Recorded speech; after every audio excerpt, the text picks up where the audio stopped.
Hello అండి, ఈరోజు నేను నిమ్మకాయలు ఎక్కువ రోజులు పాడవకుండా ఎలా స్టోర్ చేసుకోవాలో చూపిస్తాను. ఓకేనా. ముందుగా నిమ్మకాయలు నీట్గా వాటర్లో క్లీన్ చేసుకోవాలి.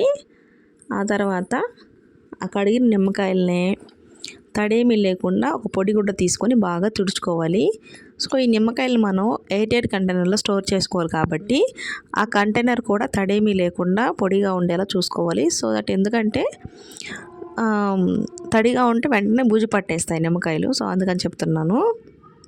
ఆ తర్వాత ఎయిటెడ్ కంటైనర్లో ఒక టిష్యూ పేపర్ అడుగున వేసేసి నిమ్మకాయలకి మనం కుకింగ్ ఆయిల్, అదే మన వంటలకి ఏమైతే ఆయిల్ యూస్ చేస్తామో ఆ ఆయిల్ లైట్గా ఇలా నిమ్మకాయకంతా అంటేలాగా రాసుకొని అన్ని నిమ్మకాయలు ఇలాగే చేసుకొని పైన కూడా ఒక టిష్యూ పేపర్తో కవర్ చేసేసి మూత పెట్టేసి ఫ్రిడ్జ్లో అయినా పెట్టుకోవచ్చు, లేదంటే బయటైనా పెట్టుకోవచ్చు. మ్యాక్సిమం 1 to 2 months ఫ్రెష్గా ఉంటాయండి. ఓకేనా. లేదంటే ఒక్కొక్క నిమ్మకాయ కూడా న్యూస్ పేపర్ చుట్టుకొని కూడా పెట్టుకోవచ్చు, అలా కూడా చేసుకోవచ్చు. ఓకేనా. మీకు ఎలా నచ్చితే అలా చేసుకోండి. ఓకేనా. నేనైతే ప్రస్తుతానికి ఇలా అయితే చేశాను. ఈ వీడియో నచ్చితే లైక్ చేయండి, అలాగే సబ్స్క్రైబ్. Bye bye.